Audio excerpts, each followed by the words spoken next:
Welcome to our podcast, where we're diving into a flick that's as much a dance as it is a duel, Ballerina the movie.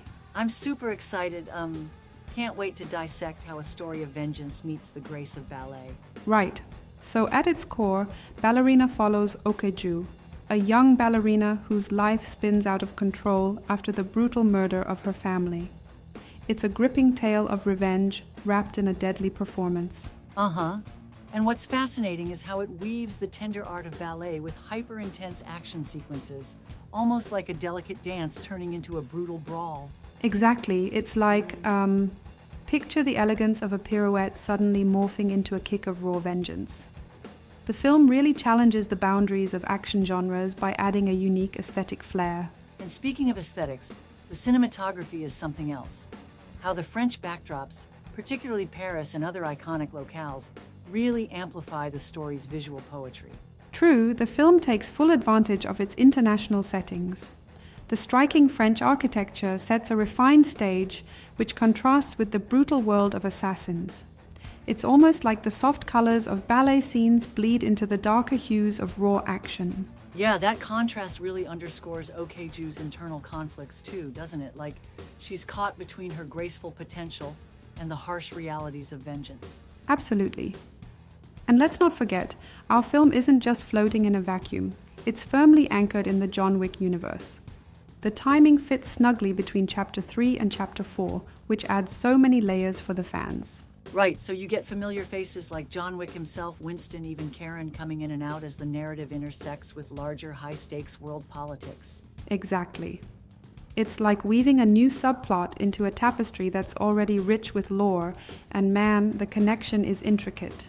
For instance, the film dubs Eve Macaro as the franchise's first female gun-fu prodigy, a nod to both her elegance on stage and her lethal precision. Speaking of Eve, isn't it interesting how the movie gives us two potent lead figures?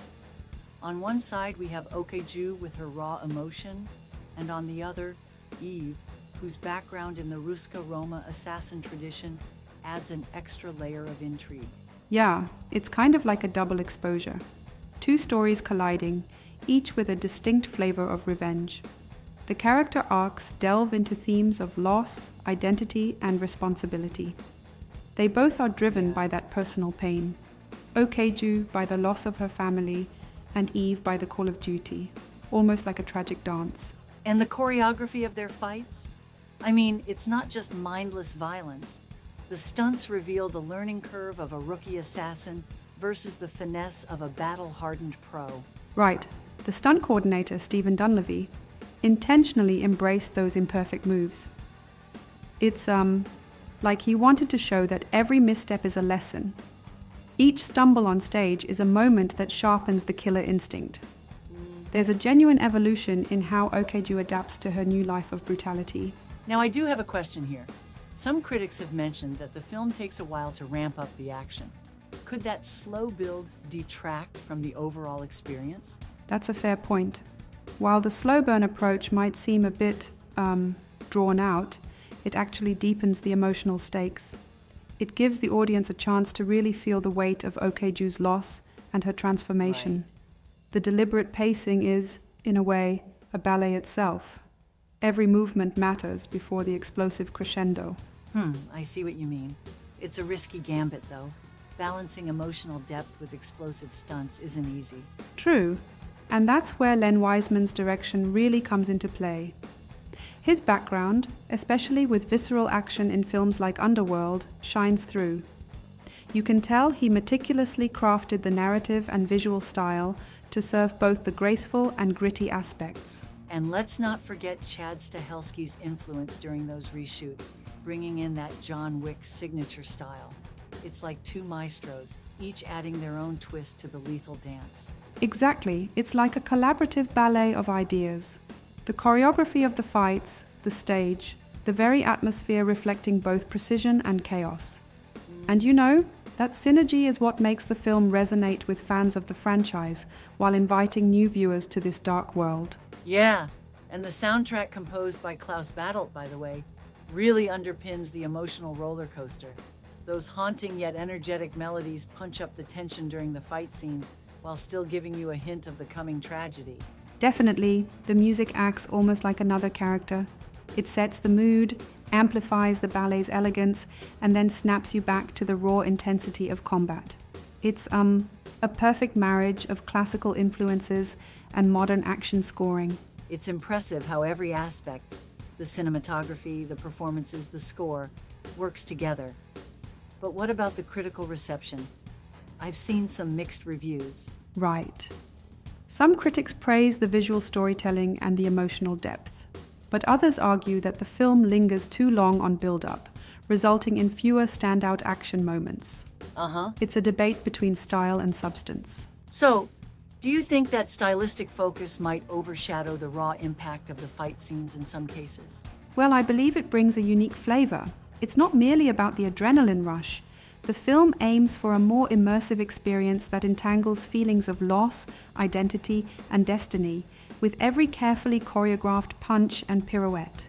It's a different kind of action narrative, more introspective even amid the chaos. Speaking of balance, I've got a curious tidbit. The nickname John Wick Cinderella has popped up in some reviews. What's your take on that?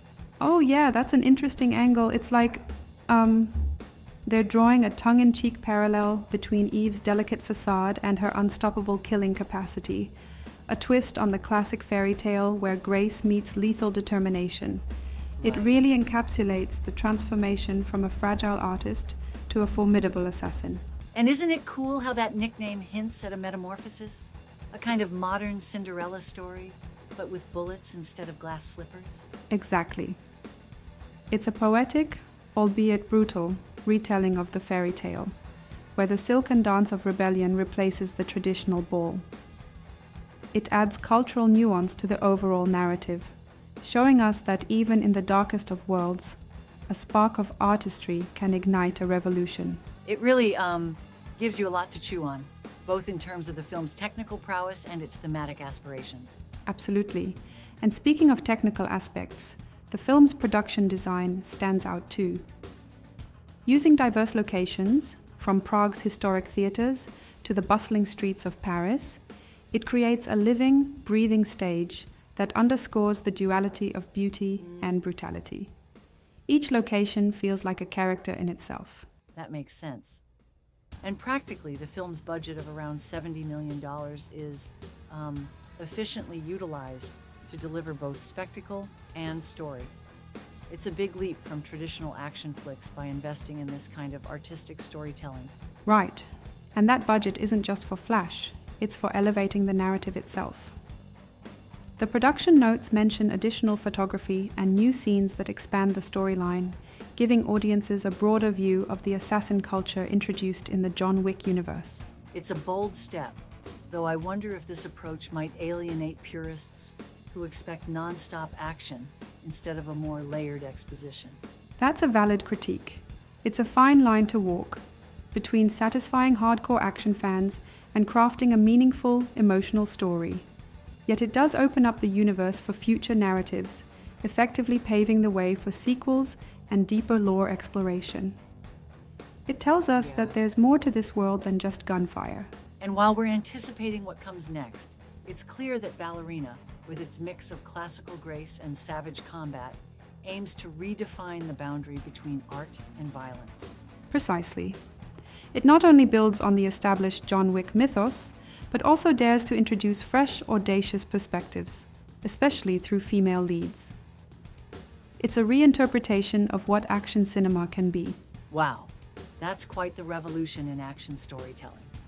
A film like this pushes us to think differently about genres and character evolution. Definitely. And it's exciting to see how future installments might further explore this unique blend of narrative styles. The film not only entertains but invites deeper conversation about art, revenge, and the cost of transformation. It's a brutal ballet of revenge that leaves us eager for the next act. I appreciate this deep dive. It's made me even more curious about experiencing the film for myself, and also understanding its layers within the John Wick saga. For sure. And for those who crave both elegance and explosive action, Ballerina is a standout entry in the franchise. It challenges your notions, makes you feel both fine art and fierce combat, and sets a precedent for what's yet to come. Well, thanks for this engaging discussion. It's always a thrill to break down a film that dares to mix the poetic and the pummeling in one shot. Agreed. It's a dynamic dance, pun intended, of narrative ambition and stylistic finesse.